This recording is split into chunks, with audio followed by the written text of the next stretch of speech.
No BS programming advice I wish I had sooner. Part two.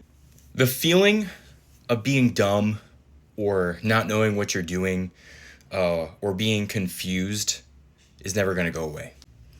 You're going to come across many situations in your career in IT or software engineering where you're confused. You don't know what's going on. You make simple mistakes. You're going to forget the simple things, right?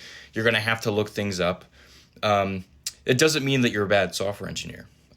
It's normal. Like everybody forgets things. Everybody makes mistakes, right? And if you're not making mistakes, and if you aren't in situations where you're feeling dumb, I would argue that you're probably not trying hard enough.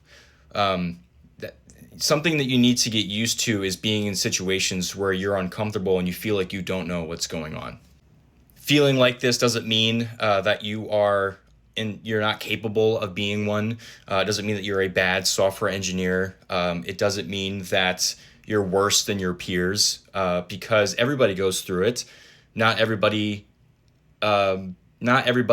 talks about when they feel it, right? Everybody likes to kind of hide it and act as if like, oh, I know everything.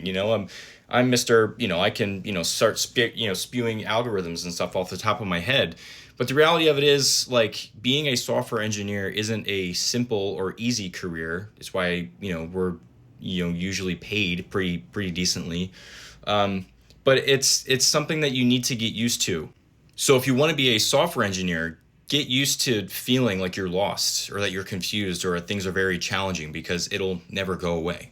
So with that said, tell me about your stories. I'd love to hear, and I'm sure other people would love to see examples of, hey, I have a lot of experience, but I too make mistakes. Like I'd love to see your guys' stories and things that you've done that kind of made you laugh, like looking back on it, because we've all done those things. So shoot a comment down below, share this with a friend, or somebody that may be struggling with this too. And, love to hear from you guys.